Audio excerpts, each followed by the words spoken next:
Hello and welcome. I'm your host Elizibar, and this is Metallic Bliss issues 1 and 2 here. I'm not 100% sure about the name. It's kind of a weird name, but it's what we got here. I got these books out of the 75-cent bin at Graham Cracker Comics like maybe a year ago, and they've just been bumming around, bagged and boarded, laying on my desk, waiting to be read that entire time. And here we are, finally getting around to reading them.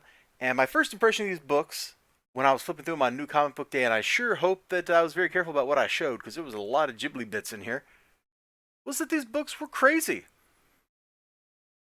They're crazy in that way that only a comic book from the mid 90's can get away with being crazy. Like, nobody else at any other point in comic book history could be quite as yeah, you know exactly what I'm talking about. It's got that extreme with an X but no E at the beginning, XTREEM. Like that's kind of how it feels, but not in the Rob Liefeld way, in the we're going to be sacrilegious kind of way. All right, anyway, that's enough of that. We flip it open here, and I can't show you the right side of the page, the right side of the inside cover, but you can kind of see what's going on. We start off with a pretty tranquil scene. Got a lady and her dog, they're running through the field, having a good time. Except here we go. I'm going to read you the narration boxes here. I would show you the whole page, but I don't want to accidentally get in trouble with the YouTube overlords. These voices, they will not leave me. Those demons, as my mother would call them, never left my head.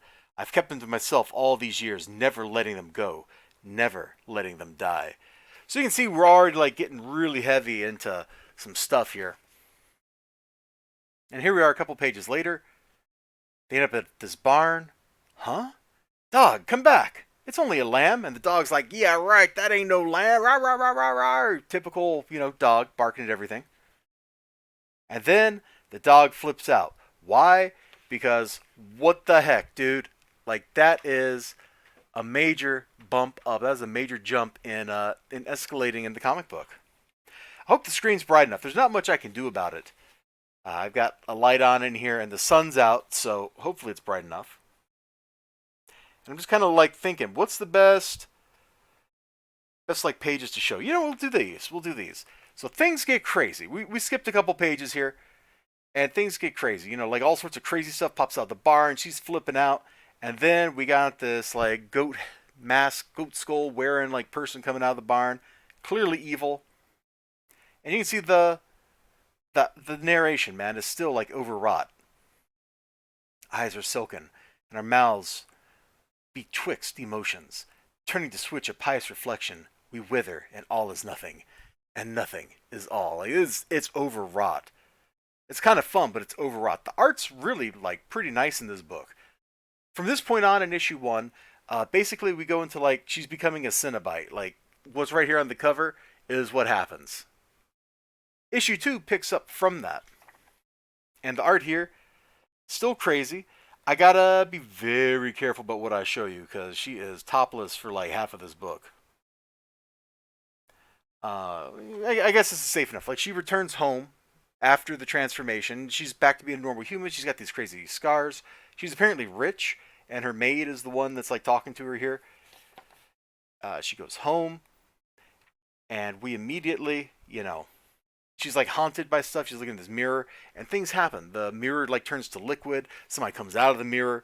All kinds of crazy stuff that I just can't show you on YouTube, because that's how YouTube rolls. From there, we meet like this guy who's like having fun with a prostitute, and his days are numbered because she, and this is kind of where the book I think really started to hit its stride. She goes on the hunt for this dude. And we're going to flip this over so I can show you this, because this is kind of cool. Okay, top rows. It's me, Victoria, yes. What do you want? To pay you back. It's about time. You bet it is. Boom. Yeah, that's pretty cool, ain't it? Like, I guess they're related. I don't know. And she goes all full serial killer on him. And some little more stuff happens towards the end of the book. All in all, this was like fun to read. I don't know that in $1994 I would have paid $250 for these. It's crazy, but it ain't that crazy, bro. Definitely like fun to flip through. I wouldn't call it like high art or anything. and I'd probably give it kind of like an average rating because the art's nice, the subject matter is just weird, and I don't know much if I cared for the actual writing in the book, like the dialogue, what's there, the narration boxes. I don't think they did a whole lot. The art pretty much carries the whole experience. So that's Metallic Bliss number 1 and 2. Something you probably never heard of because I sure never did. So maybe check it out if you see it in the 75-cent bin, the 50-cent bin, the quarter bin, whatever it is your shop has. Bye bye.